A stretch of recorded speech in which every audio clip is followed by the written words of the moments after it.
ಅದೆಲ್ಲ ಆಯ್ತು. ಆಮೇಲೆ ಈ ಮೊನ್ನೆ ಅಶೋಕ್ ಮಿತ್ತಲ್ ಅವರು ಯೂನಿವರ್ಸಿಟಿ ಮೇಲೆ ದಾಳಿಗಳಾಗ್ತವೆ, ಈಗ ಅವರು ಬಿಜೆಪಿಗೆ ಹೋಗ್ತಾರೆ. ಏನನ್ನು ತೋರಿಸ್ತದೆ ಇದು?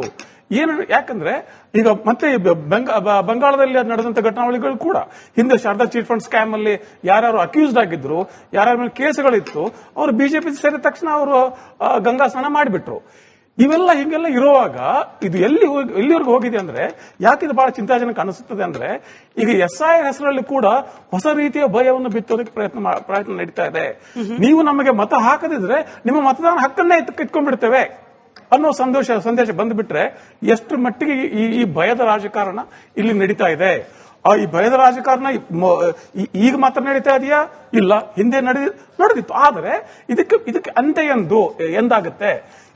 ಈ ಎಲ್ಲ ಕಾಂಟೆಕ್ಸ್ಟ್, ಈ ಎಲ್ಲ ಸಂದರ್ಭ ನೋಡಿದ್ರೆ ಪ್ರಧಾನಮಂತ್ರಿಗಳು, ಬಿಜೆಪಿ ಪಕ್ಷ ಭಯದ ರಾಜಕಾರಣ ಮಾಡ್ತಿದೆ, ಭಯವನ್ನು ಉತ್ಪಾದನೆ ಮಾಡ್ತಿದ್ದಾರೆ ಅಂತ ಖರ್ಗೆ ಅವರು ಹೇಳಿದ್ರೆ that should be taken only politically. ಅದನ್ನ ನಾನು ಟೆಕ್ನಿಕಲಿ ಕಾನೂನು ಪ್ರಕಾರ ಭಯೋತ್ಪಾದಕನ ಡೆಫಿನೇಷನ್ ಹೆಂಗಿದೆ, ಅವರು ಭಯೋತ್ಪಾದನೆ ಮಾಡಿಲ್ಲ, ಅವರು ಬಾಂಬ್ ಹಾಕಿಲ್ಲ, that is irrelevant. It's a political speech. ಒಂದು ರಾಜಕೀಯ ಪರಿಭಾಷೆಯಲ್ಲಿ ಮಾತಾಡಿದ್ದಾರೆ, ಹಾಗೆ ಮಾತ್ರ ನಾವು ತಗೋಬೇಕು. ಅದನ್ನು ತಗೊಂಡೋಗಿ ಆ ಭಯೋತ್ಪಾದಕ ಶಬ್ದ ತಗೊಂಡೋಗಿ ಇನ್ನೊಂದು ಭಯೋತ್ಪಾದಕನ ಜೊತೆ ಸಮೀಕರಣ ಮಾಡೋದು ಅಷ್ಟು ಸೂಕ್ತ ಅನ್ಸೋದಿಲ್ಲ ನನಗೆ. But anyways, it is true that there is a politics of fear and greed here. ಎರಡು ಮಾತ್ರ ಈ ದೇಶದ ರಾಜಕಾರಣವನ್ನು ಇವತ್ತು ನಡೆಸ್ತಾ ಇದ್ದಾವೆ, ಒಂದು ಭಯ, ಇನ್ನೊಂದು ಲೋಭ. ನಿಜ. ಬಟ್ ಖರ್ಗೆ ಅವ್ರ ಬಗ್ಗೆ ನಾನು ಪರ್ಟಿಕ್ಯುಲರ್ ಯಾಕೆ ಪ್ರಶ್ನೆ ಕೇಳಿದೆ ಅಂದ್ರೆ, ನಮ್ಮ ಹತ್ರ ಬಿಜೆಪಿ ಪಟ್ಟಿನೂ ಇದೆ ಸರ್. ಆಬ್ವಿಯಸ್ಲಿ ನಾನು ಚಂದ್ರಶೇಖರ್ ಅವ್ರಿಗೂ ಕೂಡ ಪ್ರಶ್ನೆ ಕೇಳ್ತೀನಿ. ಬಟ್ ಖರ್ಗೆ ಅವ್ರದ್ದು ಪಟ್ಟಿ ನೋಡ್ಬಿಡೋಣ ಸರ್. 2022ರಲ್ಲಿ 100 ತಲೆ ರಾವಣ ಅಂದ್ರು, 2023ರಲ್ಲಿ ವಿಷದ ಹಾವು ಅಂದ್ರು, 2023ರಲ್ಲೇನೆ ಮೋದಿ ಅವ್ರ ಫೋಟೋ ನೋಡಿದ್ರೆ ದಾರಿದ್ರ್ಯ ಬರುತ್ತೆ ಅಂದ್ರು. ಇವಾಗ 2026ರಲ್ಲಿ ಭಯೋತ್ಪಾದಕ ಅಂತಾರೆ. ಇನ್ನು RSS ವಿಚಾರವನ್ನು ಪ್ರತ್ಯೇಕವಾಗಿ ಚರ್ಚೆ ಮಾಡ್ತೀವಿ. ನಮಾಜ್ ಮಾಡುವಾಗ ಹಾವು ಕಂಡ್ರೆ ಹೊಡೆದಾಕ್ಬೇಕು ಅನ್ನೋ ರೀತಿಯಲ್ಲಿ ಹೇಳಿಕೆ. ಅಂದ್ರೆ ಖರ್ಗೆ ಅವರಂತ ಒಬ್ಬ ಅನುಭವಿ ಹಿರಿಯ ರಾಜಕಾರಣಿಯ ಮಾತಿನ ವರಸೆಯನ್ನ ನಾವು, ಅಂದ್ರೆ ಈ ದೇಶದ ನಾಗರಿಕರು ಯಾವ ರೀತಿಯಾಗಿ ಗಮನಿಸಬೇಕು? ಆ ರೀತಿ ಮಾತಾಡಿದಾಗ ಯಾರೋ ಒಬ್ಬ ಮನುಷ್ಯನಿಗೆ ವಿಷಸರ್ಪ ಅನ್ನೋದಾಗ್ಲಿ, ಕೇವಲ ಅತ್ಯಂತ ಕೀಳಾಗಿ ಒಬ್ಬ ಮನುಷ್ಯನ ಬಗ್ಗೆ ನಾವು ತುಚ್ಛವಾಗಿ ಮಾತಾಡೋದು ತಪ್ಪಾಗುತ್ತೆ. ಅದು ಖರ್ಗೆ ಅವರು ಮಾತಾಡ್ಲಿ ಅಥವಾ ಮೋದಿ ಅವರು ಡಾನ್ಸ್ ಗರ್ಲ್ ಅಂತ ಮಾತಾಡ್ಲಿ, ಯಾವುದೇ ಮಾತಾಡೋದು ತಪ್ಪದು. ಯಾವ ವ್ಯಕ್ತಿಗಳ ಬಗ್ಗೆ ಅಷ್ಟು ಅವಹೇಳನಕಾರಿ ಮಾತಾಡಬಾರದು. Kharge has made mistakes. It's not that he is always right. ಅವ್ರ ಮಗ ಕೂಡ ಕೆಲವೊಂದ್ಸತಿ ತಮ್ಮ ಹದ್ದು ಮೀರಿ ಮಾತಾಡ್ತಾರೆ. ಆದ್ರೆ ಸಮಸ್ಯೆ ಏನಂದ್ರೆ, that has become our public discourse these days. ಅದು ನಮ್ಮ ಸಾರ್ವಜನಿಕ ರಾಜಕೀಯ ಭಾಷೆ ಸಂವಾದದ ರೀತಿ ಆಗಿಬಿಟ್ಟಿದೆ. ಇವರು ಒಬ್ರು ಡಾನ್ಸ್ ಗರ್ಲ್ ಅಂತಾರೆ, ಇನ್ನೊಂದು ಮಾತಾಡ್ತಾರೆ, ಮತ್ತು that where it has to stop. ಇದು ನಿಲ್ಲಬೇಕಾದ್ರೆ ಎರಡೂ ಪಕ್ಷದ ನಾಯಕರುಗಳು, ಎರಡೂ ಪಕ್ಷದ ಸೋ ಕಾಲ್ಡ್ ಥಿಂಕ್ ಟ್ಯಾಂಕ್ಗಳು, ಎರಡೂ ಪಕ್ಷದ ಕಾರ್ಯಕರ್ತರು ಸೇರ್ಕೊಂಡು ಅವರೇ ಒಂದು ಲಕ್ಷ್ಮಣ ರೇಖೆ ಹೇಳ್ಕೋಬೇಕು. ಇದನ್ನ ದಾಟಲ್ಲ ನಾವು. ಚಂದ್ರಶೇಖರ್ ಅವರೇ, ನಿಮ್ ಪಾರ್ಟಿ ಏನ್ ಹಿಂದೆ ಉಳಿದಿಲ್ಲ ರೀ. ಫಾರ್ ಎಕ್ಸಾಂಪಲ್, ಇವತ್ತು ನೆನ್ನೆ ಅದೇ ಎಕ್ಸಾಂಪಲ್ ತಗೊಂಡು ಹೇಳ್ತೀನಿ ನೋಡಿ. ನೀವು ಮೋದಿಯನ್ನ ಬೈದ್ರೆ ಇಡೀ ದೇಶಕ್ಕೆ ಬೈದಂಗೆ, ಮೋದಿಯನ್ನ ಅಪಮಾನ ಮಾಡಿದ್ರೆ ಇಡೀ ಪ್ರಜಾಪ್ರಭುತ್ವ ವ್ಯವಸ್ಥೆಗೆ ಅವಮಾನ ಮಾಡಿದ ಹಾಗೆ, ಮೋದಿಯವರನ್ನ ಟೀಕೆ ಮಾಡ್ಬಿಟ್ರೆ ಭಾರತೀಯತೆಯನ್ನೇ ಟೀಕೆ ಮಾಡಿದ ಹಾಗೆ, ಹೀಗೆ ಹೇಳುವವರು SSLC ಫಲಿತಾಂಶದ ಬಗ್ಗೆ ನಿಮ್ಮ ಪಕ್ಷದ ನಾಯಕರ ಹೇಳಿಕೆ ಏನಿದೆ? ಕಲಬುರಗಿಯ SSLC ಮಕ್ಕಳನ್ನ ಅವಮಾನ ಮಾಡ್ತೀರಿ ಖರ್ಗೆ ಅವ್ರ ಮೇಲೆ, ಅವ್ರ ಮಗನ ಮೇಲೆ ಇರೋ ದ್ವೇಷಕ್ಕೆ. ಅಂದ್ರೆ ನಿಮ್ಮ ಪಕ್ಷದ ನಾಯಕರ ಪದ ಬಳಕೆ ಬಗ್ಗೆ ಕೂಡ ನೀವು ಅಷ್ಟೇನೆ ಅವಲೋಕನ ಮಾಡ್ಕೊಳ್ಬೇಕಾದ ಅವಶ್ಯಕತೆ ಇದೆ. ಚಂದ್ರಶೇಖರ್ ಅವರೇ, ಒಂದು ಇವತ್ತು ನೋಡಿ, ನಾವು ನ್ಯೂಟ್ರಲ್ ಪತ್ರಕರ್ತರು ಅಂತ ಬಂದವರು ಕೂಡ ತಮ್ಮ ಅಜೆಂಡಾ ಫಿಕ್ಸ್ ಮಾಡೋದಕ್ಕೆ ಯಾವ ರೀತಿ ಹತ್ತಿ ಸುಳ್ಳುಗಳು ಹೇಳ್ತಾರೆ ಅಂತ ಹೇಳಿದ್ರೆ,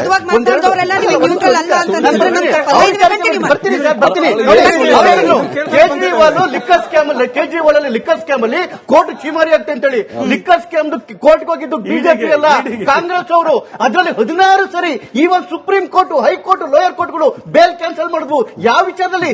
ಮನಿ ಟ್ರಯಲ್ ಆಸ್ ಎಸ್ಟಾಬ್ಲಿಷ್ಡ್ ಅಂತ ಹೇಳಿ ಒಂದು lower court verdict next lower court ಹೋಗುತ್ತೆ. ಯಾಕೆ ತಿಂಗಳು ಕೋರ್ಟ್ಗೆ ಹೋಗಿ ಬಂದು ಇಲ್ಲಿ ಜೈಲ್ಗೆ ಹೋಗಿ ಬಂದು ಅಂತ ಹೇಳಿದ್ರೆ ಅದು ಕೋರ್ಟ್ ನ ಒಡಿಟ್ ಕಾರಣಕ್ಕೋಸ್ಕರ ಬಿಜೆಪಿ ಒಡಿಟ್ಕಲ್ಲ. ಮೊದಲನೇ ಸುಳ್ಳು. ಎರಡನೇ ಸುಳ್ಳು, ಬಿಜೆಪಿ ಮೋದಿ ಅವರು ಯಾವತ್ತು ಬಾರ್ಗಲ್ ಅಂತಕ್ಕಂಥ ಪದವನ್ನ ಯಾವ ಸಮಾರಂಭದಲ್ಲಿ ಯಾವತ್ತು ಯೂಸ್ ಮಾಡಿದ್ದಾರೆ ಹೇಳಿಲ್ಲ ಅಂದ್ರೆ ಅಪಾಲಜಿ ಕೇಳ್ತಾರೆ, ಕೇಳಿ. ಅದು ಜರ್ಸಿ ಹಸು ಸೋನಿಯಾ ಗಾಂಧಿ ಅವರು, ಹೈಬ್ರಿಡ್ ಬಚ್ಚ ರಾಹುಲ್ ಗಾಂಧಿ ಯಾರು ಹೇಳಿದ್ದು? ಒಂದು ನಿಮಿಷ ಅದಕ್ಕೆ ಕ್ಲಾರಿಫಿಕೇಶನ್ ಕೂಡ ಅವತ್ತೇ ಕೊಟ್ಟಿದೆ. ಯಾವುದೇ ಪದಗಳ ಬಳಕೆ ಪದಗಳನ್ನು ಕೂಡ ಕ್ಲಾರಿಫಿಕೇಶನ್ ಕೊಟ್ಟಾಗಿದೆ. ಆ ಕ್ಲಾರಿಫಿಕೇಶನ್ ಕೊಟ್ಟಿದ್ದಕ್ಕೆ ಯಾವುದೇ ಕಾಂಗ್ರೆಸ್ ಅವರು ಇಲ್ಲಿವರೆಗೂ ಕೋರ್ಟ್ ಒಳಗಡೆ ಹೋಗಿಲ್ಲ, ಕೋರ್ಟ್ ಮೆಟ್ಲು ಹತ್ತಿಲ್ಲ. ಯಾಕೆ ಅಂತ ಹೇಳಿದ್ರೆ ಇಟ್ ಹಸ್ ಬಿನ್ ಕ್ಲಾರಿಫೈಡ್, ಅದು ಅವ್ರ ವಿಷಯಕ್ಕೆ ಬಂದಿದ್ದಲ್ಲ ಅಂತ ಹೇಳಿ. 2014 ರಾಹುಲ್ ಗಾಂಧಿ ಏನು ಗಾಂಧಿ ಕೊಟ್ಟಿದ್ದು RSS ಕೋರ್ಟ್ ಹೋಗ್ತಿದ್ದಂಗೆ, I meant individuals, not the whole RSS. ಅಲ್ಲಿ ಕ್ಷಮಾಪಣೆ. ಅದಾದ್ಮೇಲೆ 2016 ಇದು ಯಾವುದು ಕೂಲ್ಕಿ ದಲಾಲಿ ಆರ್ಮಿ ಬಗ್ಗೆ ಹೇಳಿದ್ದು, ಅಲ್ಲಿ ಮತ್ತೆ ಕೋರ್ಟ್ ಹೋದಾಗ I support army just not the politics. ಮತ್ತೆ ತಿರ್ಗಾಲ ಒಂದ್ ಸಾರಿ 2019 ಚೌಕಿದಾರ್ ಚೋರ್ ಹೈ ರಂಜನ್ ಗೊಗೊಯ್ ಅವರು ಸುಪ್ರೀಂ ಕೋರ್ಟ್ ಚೀಫ್ ಜಸ್ಟಿಸ್ ಆಗಿದ್ರು. ಅನ್ಕಂಡೀಷನಲ್ ಅಪಾಲಜಿ, ಅದನ್ನು ಏನು ವಿತ್ ಅಫಿಡವಿಟ್ ಅನ್ಕಂಡೀಷನಲ್ ಅಪಾಲಜಿ ಮಾತಾಡಿದ್ದು ತಪ್ಪಾಯ್ತು ಸ್ವಾಮಿ. ಯಾವ ರಾಹುಲ್ ಗಾಂಧಿ ಇದೇ ಮೋದಿ ಜನಾಂಗದ ಕೇಸುಗಳಿಗೆ ಕ್ಷಮೆ ಕೇಳೋದಕ್ಕೆ ನಾನು ರಾಹುಲ್ ಸಾವರ್ಕರ್ ಅಲ್ಲ ಅಂದಿದ್ರು, ಅದೇ ಪುಣ್ಯಾತ್ಮ ಬಂದು ಅನ್ಕಂಡೀಷನ್ ಅಪಾಲಜಿ ತಪ್ಪಾಯ್ತು ಅನ್ಕಂಡೀಷನ್ ಅಪಾಲಜಿ. ಅದಾದ್ಮೇಲೆ 2019-23 ಮೋದಿ ಕಳ್ಳರು ಅನ್ನೋ ಕೇಸಲ್ಲಿ ಕನ್ವಿಕ್ಷನ್ ಆಗಿದೆ ಅವರಿಗೆ, ಈಗ ಈಸ್ ಆನ್ ಬೇಲ್.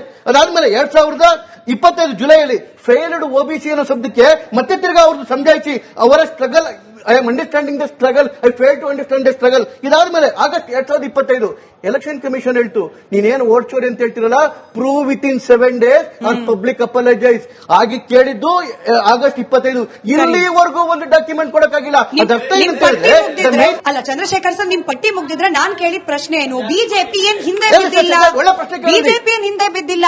ಕಲಬುರಗಿಯ ಮಕ್ಕಳನ್ನ, ನಿಮಗೆ ಪ್ರಿಯಾಂಕ್ ಖರ್ಗೆ ಅವ್ರ ಬಗ್ಗೆ ಐಡಿಯಾಲಜಿಕಲ್ ಡಿಫರೆನ್ಸ್ ಇದ್ರೆ, ರಾಜಕೀಯ ದ್ವೇಷ ಇದ್ರೆ, ಅದನ್ನ ಕಲಬುರಗಿ SSLC ಮಕ್ಕಳ ಮೇಲೆ ತೀರಿಸ್ಕೊಡ್ಬೇಕು ಚಂದ್ರಶೇಖರ್ ಅವರೇ. ಯಾವ ಕಂಟೆಸ್ಟ್ ಅಲ್ಲಿ ಇದು ಬಂದಿದ್ದು ಅಂತ ಹೇಳಿದ್ರೆ, ಇದಕ್ಕೆ ಮುಂಚೆ ಕರೆಕ್ಟ್ ಆಗಿ ಒಂದು ವಾರಕ್ಕೆ ಮುಂಚೆ ಇವ್ರದೇ ಚಿಕ್ಕಬಳ್ಳಾಪುರದ ಶಾಸಕರಾದ ಪ್ರದೀಪ್ ಈಶ್ವರ್ ಏನ್ ಹೇಳಿದ್ರು, ನಾವ್ ಯಾವತ್ತೂ ಲಾಸ್ಟ್ ಅಲ್ಲಿ ಇರ್ತಿದ್ವಿ, ನಾನು ಪ್ರಯತ್ನ ಪಟ್ಟು ಅಲ್ಲೆಲ್ಲ ಸ್ಪೆಷಲ್ ಇದನ್ನ ಮಾಡ್ಕೊಂಡು ಟೀಚರ್ಸ್ ಗಳಿಗೆ ಟ್ರೈನಿಂಗ್ ಕೊಟ್ಕೊಂಡು ಅವ್ರಿಗೆ ಸ್ಪೆಷಲ್ ಟ್ರೈನಿಂಗ್ ಕೊಟ್ಟು ಫಸ್ಟ್ 5 ಒಳಗಡೆ ತಗೊಂಡ್ಬರ್ತೀನಿ. ಇದು ಅವ್ರು ಹೇಳಿದ ಮಾತು. ಯಾವ ಜನಪ್ರತಿನಿಧಿಯ ಕೆಲಸ ಇದು, ಯಾವ ಜಿಲ್ಲೆ ಕೆಳಗಡೆ ಇರುತ್ತೆ ಮೇಲ್ಗಡೆ ತಗೊಂಡ್ಬರ್ದು ಜನಪ್ರತಿನಿಧಿಯ ಕೆಲಸ, ಅದನ್ನೇ ನಾವು ಕೊಟ್ಟು ಮಾಡಿದ್ದು. ನಿಮ್ಮ ಒಬ್ಬ MLA ಅವನು ಕಷ್ಟಪಟ್ಟು ಜಿಲ್ಲೆನ ಫಸ್ಟ್ 5 ತಗೊಂಡ್ಬರ್ತಾರೆ, ನೀವು ಜಿಲ್ಲಾ ಉಸ್ತುವಾರಿ ಸಚಿವರು ಸ್ವಾಮಿ, 70 ವರ್ಷದಿಂದ ಇಡೀ ಕಲಬುರಗಿ ಹೇಳ್ತಿರೋದು ನೀವು ಸ್ವಾಮಿ, ನೀವೇನ್ ಮಾಡಿದಿರಿ?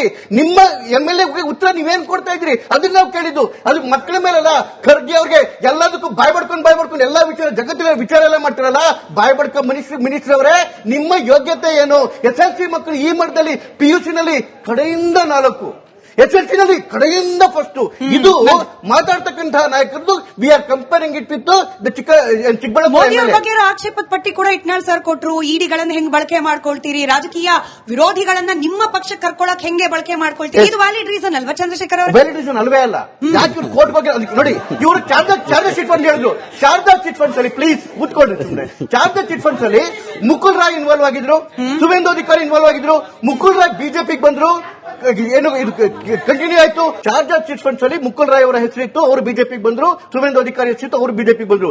ಬಿಜೆಪಿಗೆ ಬಂದ ಮೇಲೂ ಇವರಿಬ್ಬರ ಮೇಲೂ ಕಂಟಿನ್ಯೂ, ಅವತ್ತು ಕಂಟಿನ್ಯೂ ಆಗ್ತಿದೆ, ಇವತ್ತು ಕಂಟಿನ್ಯೂ ಆಗಿದೆ. ಮುಕುಲ್ ರಾಯ್ ಬಿಜೆಪಿ ಬಂದ್ರು, ವಾಪಸ್ TMC ಹೋದ್ರು, ಮೊನ್ನೆ ತೀರೋದ್ರು. ಅದ್ಬಿಟ್ಟು ಬೇರೆ ಪ್ರಶ್ನೆ. ಸುವೇಂದು ಅಧಿಕಾರಿ ಇವತ್ತು ಕೂಡ ನಡೀತಾ ಇದೆ. ಈವನ್ ಅಜಿತ್ ಪವಾರ್ ಬಂದಾಗಲೂ ಕೂಡ ಅವತ್ತು ಕೇಸ್ ನಡೀತಾ ಇತ್ತು, ಇವತ್ತು ಕೇಸ್ ನಡೀತದೆ.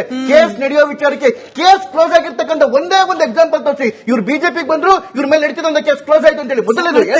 ಕನ್ವಿಕ್ಷನ್ ಡೇಟ್ ಹೇಳಿದ್ರು. ಕನ್ವಿಕ್ಷನ್ ಡೇಟ್ ಮಾಡೋದಕ್ಕೆ ಇಡಿ ಕೋರ್ಟ್ ಅಲ್ಲ ಸ್ವಾಮಿ, ಅದೊಂದು ಸ್ವಲ್ಪ ಸಾಮಾನ್ಯ ಜ್ಞಾನ ಇರಬೇಕು. ಇಡಿ ತನಿಖಾ ಸಂಸ್ಥೆ. ಕನ್ವಿಕ್ಷನ್ ಅನುಕೂಲ ಸಿಂಧು ರಾಜಕಾರಣ ಹೌದಾ ಅಲ್ವಾ? ಅನುಕೂಲ ಸಿಂಧು ರಾಜಕಾರಣ ಅಲ್ವಾ? ಆಯ್ತು, ಅದನ್ನ ವೀಕ್ಷಕರಿಗೆ ಬಿಡ್ತಾ ನಟರಾಜ್ ಗೌಡ್ರೆ